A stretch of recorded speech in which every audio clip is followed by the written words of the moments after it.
الحمد لله نحمده ونستعينه ونستغفره ونعوذ بالله من شرور أنفسنا ومن سيئات أعمالنا من يهده الله فلا مضل له ومن يضلل فلا هادي له وأشهد أن لا إله إلا الله وحده لا شريك له وأشهد أن محمدا عبده ورسوله يا أيها الذين آمنوا اتقوا الله حق تقاته ولا تموتن إلا وأنتم مسلمون يا أيها الناس اتقوا ربكم الذي خلقكم من نفس واحدة وخلق منها زوجها وبث منهما رجالا كثيرا ونساء واتقوا الله الذي تساءلون به والأرحام إن الله كان عليكم رقيبا يا أيها الذين آمنوا اتقوا الله وقولوا قولا سديدا يصلح لكم أعمالكم ويغفر لكم ذنوبكم ومن يطع الله ورسوله فقد فاز فوزا عظيما أما بعد فإن خير الحديث كتاب الله وخير الهدي هدي محمد صلى الله عليه وسلم وشر الأمور محدثاتها وكل محدثة بدعة وكل بدعة ضلالة وكل ضلالة في النار. أعوذ بالله السميع العليم من الشيطان الرجيم من همزه ونفخه ونفسه. إنما المؤمنون الذين إذا ذكر الله وجلت قلوبهم وإذا تليت عليهم آياته زادتهم إيمانا وعلى ربهم يتوكلون. حضرات گرامی، ابھی میں نے آپ کے روبرو سورۃ الانفال کی ایک آیت پڑھی ہے. اللہ تبارک و تعالیٰ نے اس آیت میں ارشاد فرمایا انما المؤمنون الذين اذا ذكر الله وجلت قلوبهم. مومن تو وہ ہیں کہ جب ان کے سامنے اللہ کا ذکر ہوتا ہے تو ان کے دل کانپ اٹھتے ہیں. وَإِذَا تُلِيَتْ عَلَيْهِمْ آيَاتُهُ زَادَتْهُمْ إِيمَانًا. اور جب بھی ان کے سامنے اللہ کا کلام پڑھا جاتا ہے تو ان کے ایمان میں اضافہ ہوتا ہے. وَعَلَىٰ رَبِّهِمْ يَتَوَكَّلُونَ. اور وہ ہر معاملے میں اپنے رب ہی پر بھروسہ کرتے ہیں، توکل کرتے ہیں. اس آیت میں اللہ تبارک و تعالیٰ نے ان اہل ایمان کا تذکرہ فرمایا ہے جو ایمان کے اعلیٰ مدارج اور ایمان کے اعلیٰ مقامات پر فائز ہوتے ہیں. ایمان کے بھی مراتب ہیں، ایمان کے بھی درجات ہیں. خوش نصیب ہیں وہ لوگ جو ایمان کے اعلیٰ مدارج پہ پہنچتے ہوں اور ایمان کے اعلیٰ مقامات پہ زندگی میں قائم رہتے ہوں.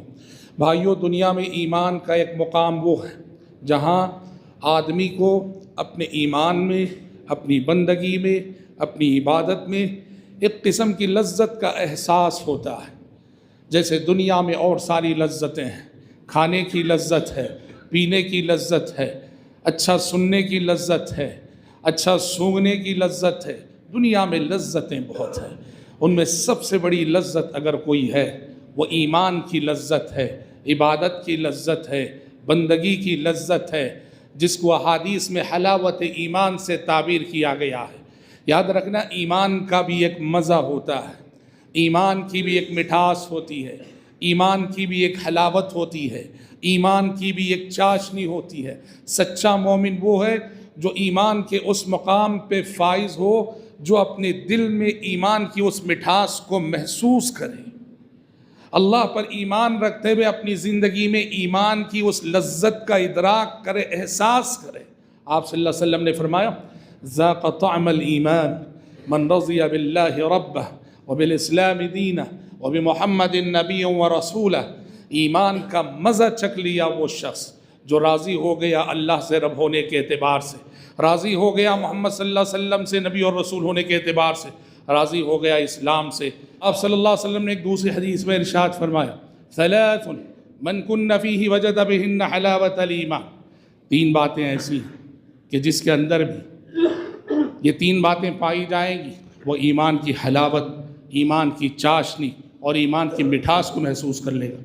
یہ دونوں حدیثیں بتاتی ہیں کہ دنیا میں ایمان کی ایک لذت ہے، ایمان کا ایک مزہ ہے، ایمان کی ایک حلاوت ہے، ایمان کی ایک چاشنی ہے اور ایمان کی ایک مٹھاس ہے. حضرات، ہم سب اس وقت ماہ رمضان سے گزر رہے ہیں. ماہ رمضان یقین کیجئے ہم سب کو ایمان کے انہی مقامات سے آشنا کرنے کے لیے آتا ہے.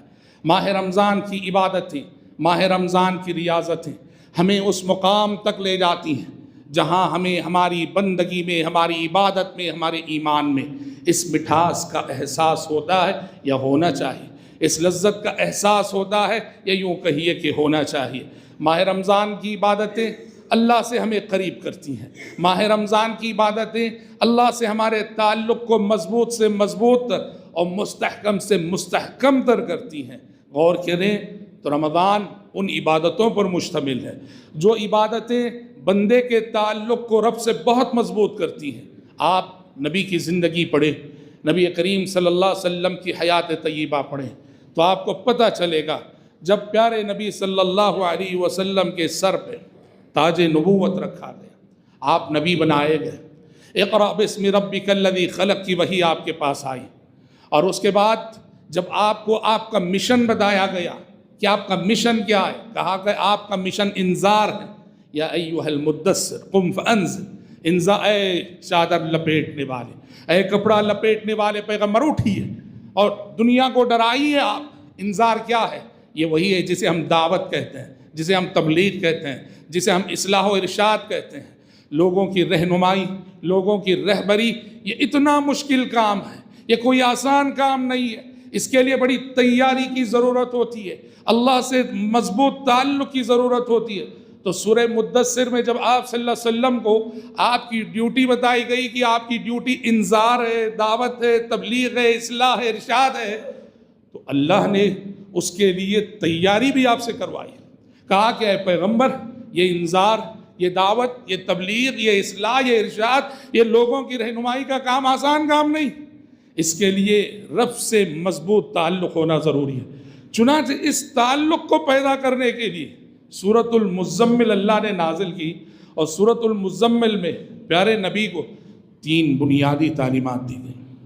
اور بھائیوں، یہ 3 تعلیمات ایسی ہیں آج بھی قیامت کی صبح تک کوئی بھی صاحب ایمان اپنے آپ کی تربیت کرنا چاہتا ہو، اللہ سے قریب ہونا چاہتا ہو، اللہ سے اپنے تعلق کو مضبوط کرنا چاہتا ہو، یہ 3 عبادتیں اس تربیت میں بڑا کردار ادا کرتی ہیں، اس تعلق میں بڑا کردار ادا کرتی ہیں۔ یہ کیا ہیں 3 عبادتیں؟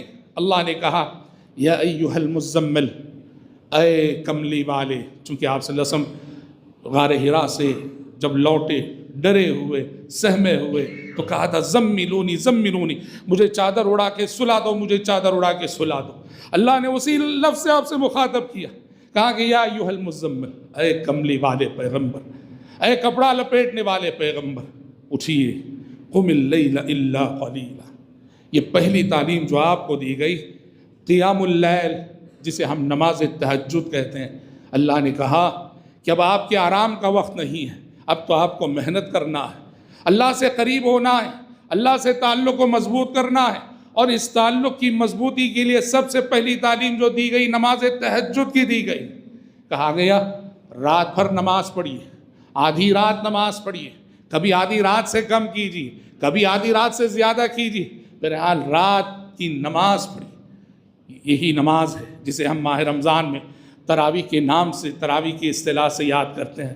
غور کرو بھائیوں، یہ کتنی اہم عبادت ہوگی، یہ تراویح کی نماز، یہ تہجد کی نماز، یہ قیام اللیل کی عبادت، یہ کتنی اہم عبادت ہوگی کہ اقرأ باسم ربک الذی خلق کی وحی کے بعد نبی کو آسمان سے جو سب سے پہلا عملی حکم دیا گیا وہ تہجد کا ہے، قیام اللیل کا۔ حالانکہ ابھی 5 وقت کی نماز فرض نہ ہوئی تھی، 5 وقت کی نمازیں فرض ہونے کے لیے ابھی 10 سال کا انتظار تھا، 10 نبی بننے کے 10 سال بعد 5 وقت کی نمازیں فرض ہوئی تھی۔ لیکن نماز تہجد کی جب بات آئے، نماز تہجد نبی بننے کے ساتھ ہی اس کا حکم دے دیا گیا۔ اور بعض اہل علم تو یہاں تک لکھتے ہیں کہ نماز تہجد امت کے لیے نفل صحیح، پیارے نبی کے لیے واجب تھی، یہاں تک بعض اہل علم نے لکھا ہے، اس سے بہرحال نقطہ نظر کا اختلاف ہو سکتا ہے۔ تو 5 نمازیں جب فرض نہ تھیں، تہجد کا حکم دیا گیا۔ اور آپ کی تہجد کا عالم کیا تھا؟ آپ کی تہجد کا عالم کیا تھا؟ اللہ اکبر! آج کی نسلوں میں وہ صبر نہ رہا، میرے اندر آپ کے اندر وہ صبر یقیناً نہ رہا اور نہیں رہا۔ اسلاف کے تہجد، پیارے نبی کی تہجد کی صفت کیا تھی؟ اللہ رب العالمین سے یہ اس عبادت میں آپ صلی اللہ علیہ وسلم کیسے جڑتے تھے، آپ اندازہ کیجئے۔ حذیفہ بن یمان رضی اللہ عنہ ایک رات کا ماجرا بیان کرتے ہوئے حذیفہ بن یمان رضی اللہ عنہ کہتے ہیں، ایک رات میں نبی کریم صلی اللہ علیہ وسلم کے ساتھ کھڑا ہو گیا نماز تہجد کے لیے۔ آپ نماز پڑھ رہے تھے، میں جا کے کھڑا ہو گیا آپ کے ساتھ۔ فرماتے ہیں آپ صلی اللہ علیہ وسلم نے سورہ بقرہ کی تلاوت شروع کی، کہتے ہیں پڑھتے رہے 100 آیتیں ہو گئی۔ میں سمجھا کہ شاید اب رکوع کریں گے، 100 آیتیں ہو گئی، پر آپ صلی اللہ علیہ وسلم نے رکوع نہ کیا، آگے بڑھے، پڑھتے رہے یہاں تک کہ سورہ بقرہ ختم کر دی۔ مجھے یقین تھا کہ بقرہ ختم ہوئی تو اب رکوع ہوگا، پر آپ صلی اللہ علیہ وسلم نے رکوع نہ کیا، سورہ بقرہ کے بعد سورہ نساء شروع کر دی۔ پڑھتے رہے، میں انتظار کر رہا ہوں کہ کب آپ کا رکوع ہوگا۔ سورہ نساء بھی ختم ہو گئی، میں سمجھا کہ اب تو رکوع ہوگا۔ آپ نے پھر سورہ آل عمران شروع کر دی، اسی ترتیب سے اس رات آپ کی تلاوت تھی، پہلے نساء بعد میں آل عمران۔ کہتے ہیں سورہ آل عمران ختم ہوئی، سورہ آل عمران ختم ہونے کے بعد آپ نے رکوع کیا۔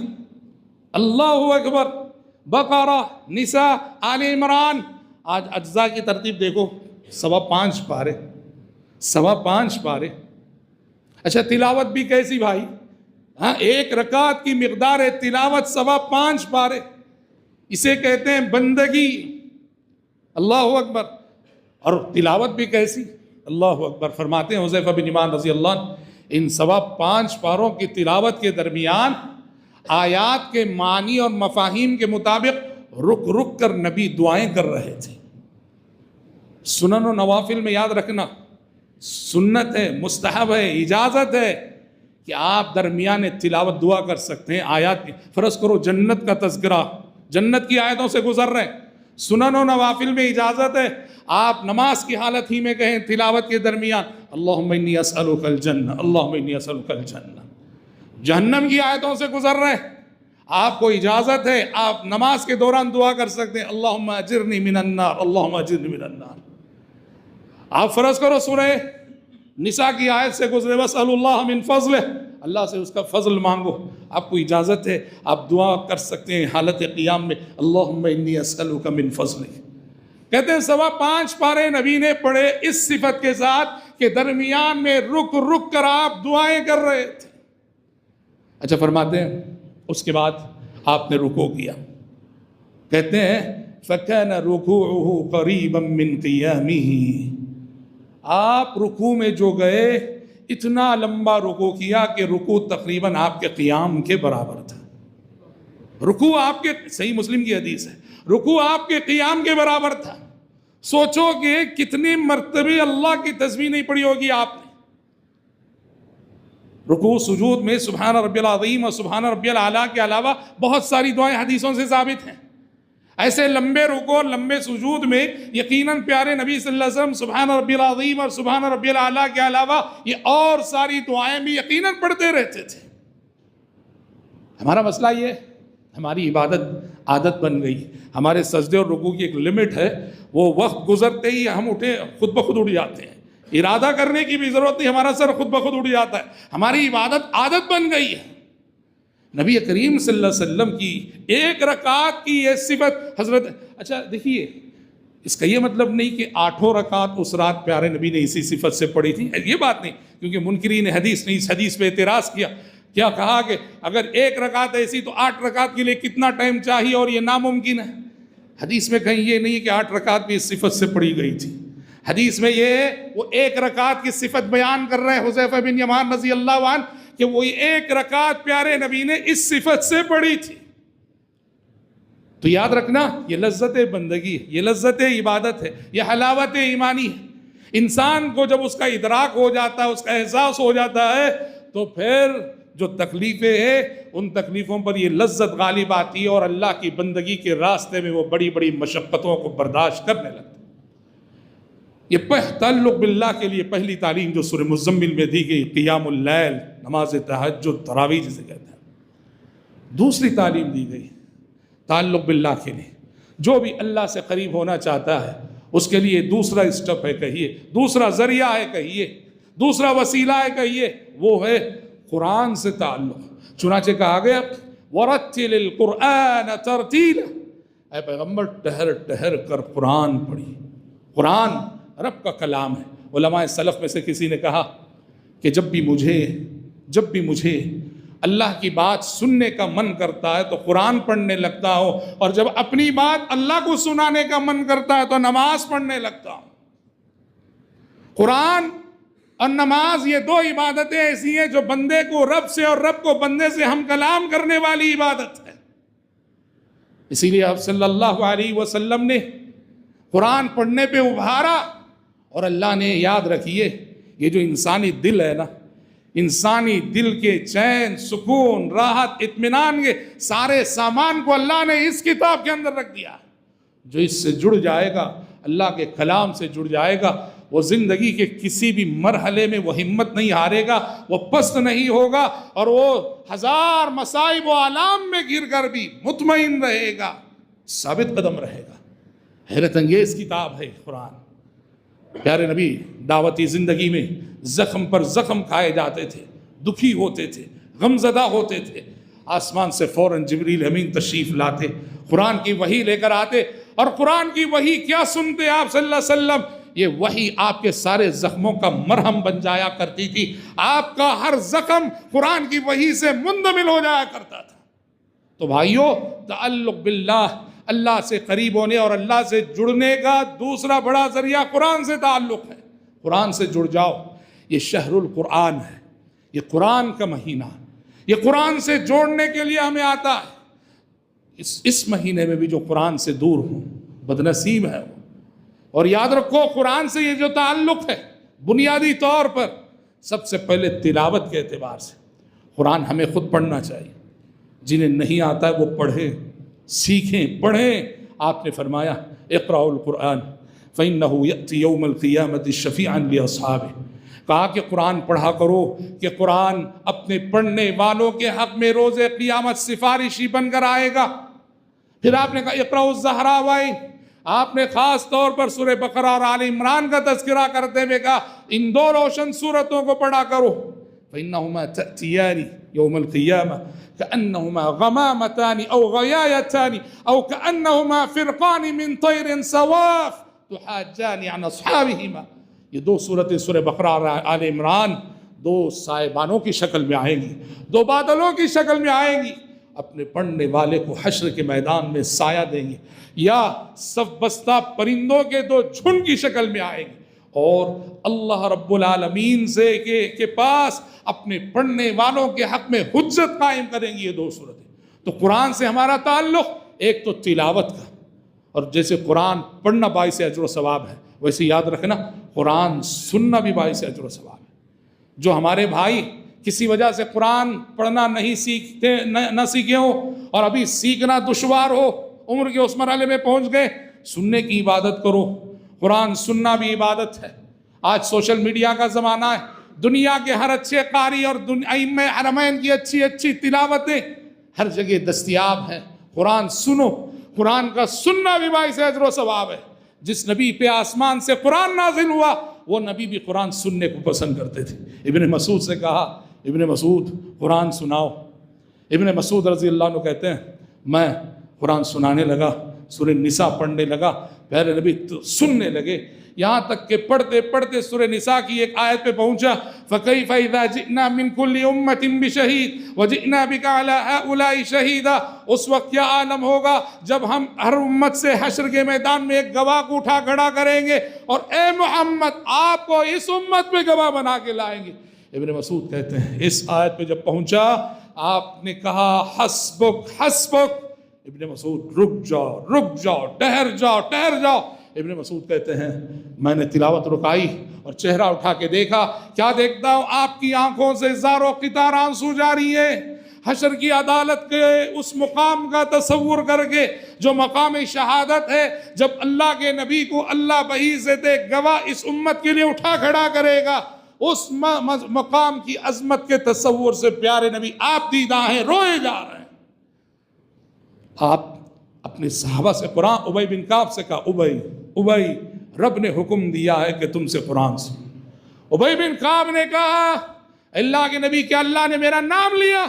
کہا کہ ہاں اللہ نے تمہارا نام لے کے کہا۔ رو دیے ابی بن کعب رضی اللہ عنہ کہ رب العزت میرا نام لے کے کہے، اور آپ نے سورہ بینہ ان کی زبانی سنی، اور آپ اپنے صحابہ کی زبانی جب قرآن سنتے تھے، اچھی آواز میں سنتے تھے، حوصلہ افزائی کرتے تھے، ان کی ہمت افزائی کرتے تھے، خصوصاً وہ صحابہ جن صحابہ کو اللہ نے اچھی آواز سے نوازا تھا۔ ابو موسیٰ اشعری رضی اللہ عنہ کی تلاوت سن لی، ان کے گھر سے گزرتے ہوئے، ان کو خبر نہ تھی، رک کے سنتے رہے اور تلاوت ختم ہونے کے بعد چلے گئے۔ اور دوسرے دن ابو موسیٰ اشعری جب گئے، آپ صلی اللہ علیہ وسلم نے کہا، ابو موسیٰ رات تمہاری تلاوت میں نے سنی، کہا لقد اوتیت مزمارا من مزامیر آل داؤد، کیا انداز ہے تمہارا، کیا آواز ہے تمہاری، کیا لہجہ ہے تمہارا۔ کہا لگتا ہے اللہ نے تمہیں داؤد علیہ السلام کی سروں میں سے ایک سر دے دی ہے، داؤد علیہ السلام کی آواز کا ایک حصہ تمہیں مل گیا ہے۔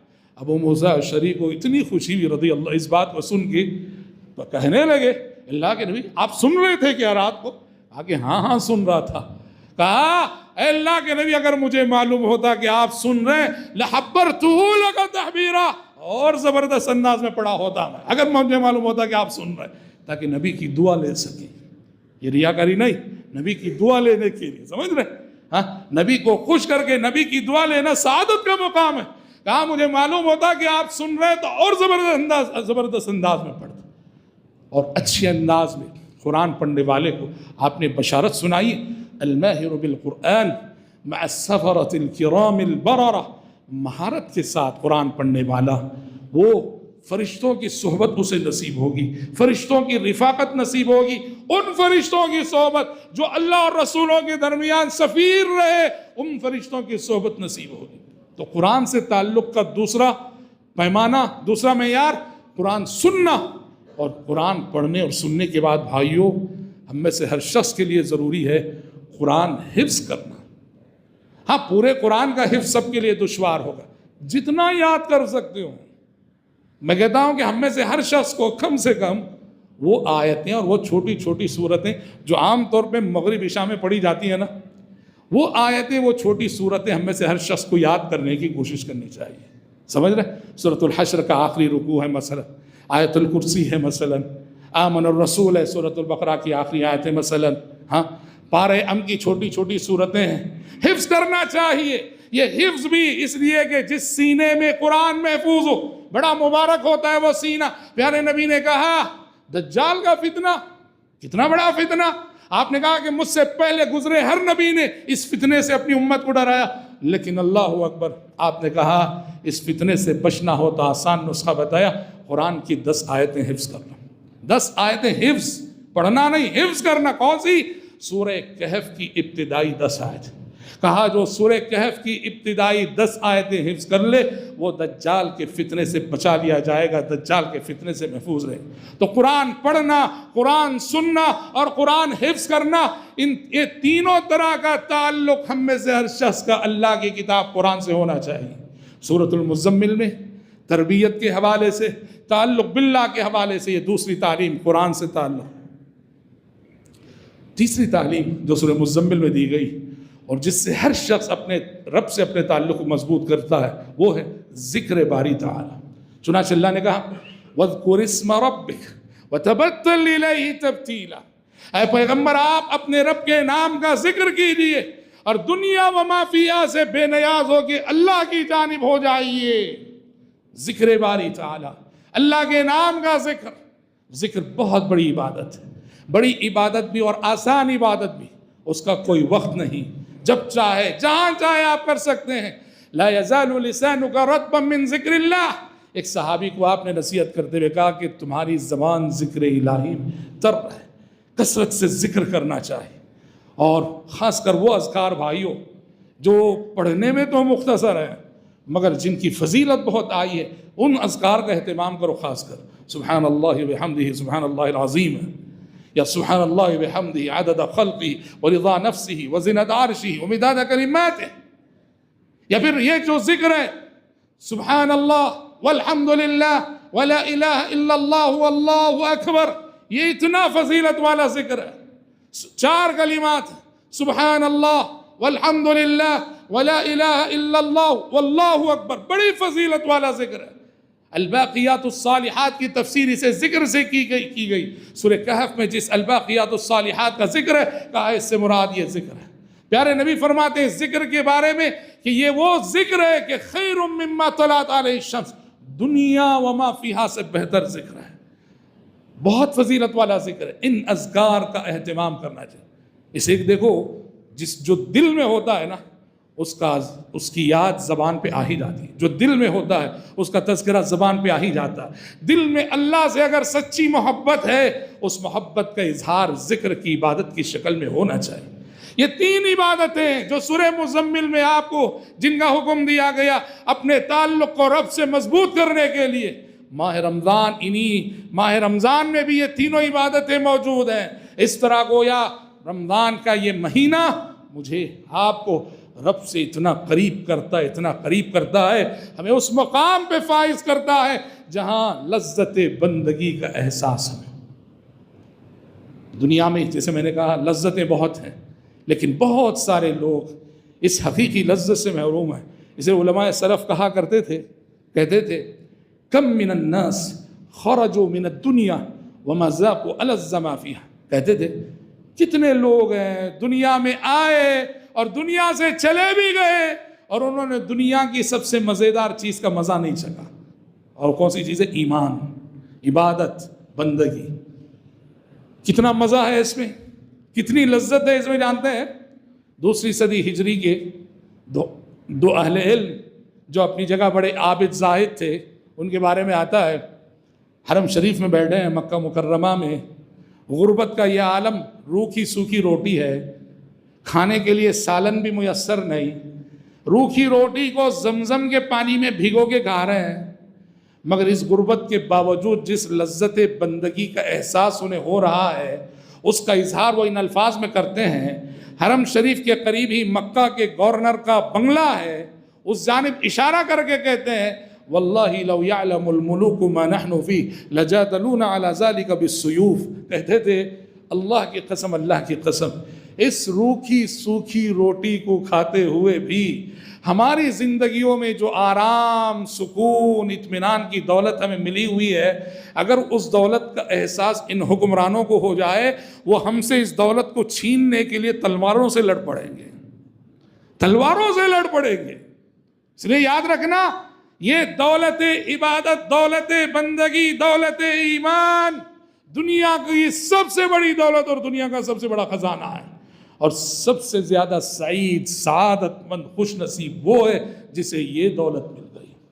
رمضان کا مہینہ ہم سب کو اسی دولت سے سرخرو کرنے کے لیے آتا ہے اور آیا ہے. بھائیو الحمدللہ 2 عشرے ہم نے گزار دیے، 3 عشرے میں آج سے ہم داخل ہونے والے ہیں. سب سے پہلے تو ہم دعا کرتے ہیں کہ 2 عشروں میں جو بھی ٹوٹی پوٹی عبادتیں ہم سے ہوئی رب العزت اپنے فضل و کرم سے قبول فرما لے، اور رب العزت ہمارا شمار ان خوش نصیبوں میں فرما دے جن کے سلسلے میں پیارے نبی نے مغفرت اور رحمت کی نویدیں اور مسرتیں سنائی. اللہم آمین. آخری عشرہ یہ وہ عشرہ ہے، رمضان کا پورا مہینہ ہی عبادت کا ہے، لیکن آخری عشرہ سمجھو عبادت کی انتہا، عبادت کا عروج. ماں عائشہ صدیقہ رضی اللہ عنہ فرماتی ہیں کان النبی صلی اللہ علیہ وسلم اذا دخل العشر شد میزرہ واحیا لیلہ وایقظ اہلہ. آپ کا معمول تھا کہ آخری عشرہ جب داخل ہوتا کمر کس لیتے اور پوری راتیں جاگ کر گزارتے. نہ صرف جاگتے، سارے فیملی ممبرز کو جگایا کرتے تھے. اس لیے یاد رکھنا مستحب سنت یہ ہے کہ آخری عشرے کی 10 راتیں بھی عبادت میں جاگی جائیں، زیادہ سے زیادہ عبادت کی جائے. طاق راتیں صرف 5 راتیں 21، 23، 25، 27، 29 یہ پیارے نبی صلی اللہ علیہ وسلم نے شب قدر پانے کے لیے جو صرف شب قدر پانے کی جستجو رکھتے ہو تو کہا کہ شب قدر ان 5 میں سے کوئی ایک رات ہوا کرتی ہے. اس کے لیے کہا کہ وہ طاق راتوں میں ہوتی ہے. ورنہ جاگنے کی اگر بات ہے تو افضل یہ ہے کہ یہ 10 راتیں بھی پورا عشرہ جاگنا چاہیے. پورے عشرے میں زیادہ سے زیادہ رب العالمین کی عبادت اور بندگی کرنی چاہیے. اور بھائیوں بہت اچھی بات ہے کہ آخری عشرہ جب بھی آتا ہے تو الحمدللہ ثم الحمدللہ مرد ہوں کہ عورتیں بڑی تعداد میں اعتکاف کی عبادت کا اہتمام کرتے ہیں، الحمدللہ، مرد بھی، عورتیں بھی، حتیٰ کہ بچے بھی۔ لیکن جو دیکھا گیا، جو دیکھا جا رہا ہے، وہ کیا ہے جانتے ہیں؟ واقعتاً کچھ اللہ کے بندے، کچھ اللہ کی بندیاں، ان کا اعتکاف ہوتا ہے، واقعی وہ عبادت کے لیے بیٹھتے ہیں اور اپنا وقت عبادت میں لگاتے ہیں، لیکن معاف کیجئے، پچھلے چند سالوں سے جو دیکھا جا رہا ہے، خصوصاً مردوں میں بھی کچھ اور خواتین میں سب سے زیادہ، اعتکاف کے نام پر عبادت تو نہیں ہوتی، اعتکاف تو نہیں ہوتا، کھیل تماشا ہوتا ہے، کھیل تماشا ہوتا ہے، مساجد کے احترام کو پامال کیا جاتا ہے، غلط مقاصد کے لیے اعتکاف کی عبادت کا استعمال ہوتا ہے۔ سننے میں آتا ہے اپنی نوجوان بچی کو لا کے اعتکاف میں بٹھاتے ہیں، مقصد یہ ہوتا ہے کہ اچھے رشتے آئیں، نہ عبادت ہے نہ عبادت ہوتی ہے، بالکل نہیں۔ اگر آپ کے کا اعتکاف ایسا ہے کہ مسجد کی حرمت پامال ہو رہی ہے، خدا را مت بیٹھیے اس اعتکاف۔ یہ اعتکاف کی بھی توہین ہے، مسجد کی بھی توہین ہے۔ کیسے کیسے حادثات ہوئے ہم بول نہیں سکتے، ایسے حادثات ہوئے اور ہو رہے ہیں۔ اعتکاف ایک بہت عظیم روحانی عبادت ہے جو یکسوئی چاہتی ہے، تنہائی چاہتی ہے، اور تنہائی ہوتی ہی نہیں، تنہائی ہوتی ہی نہیں۔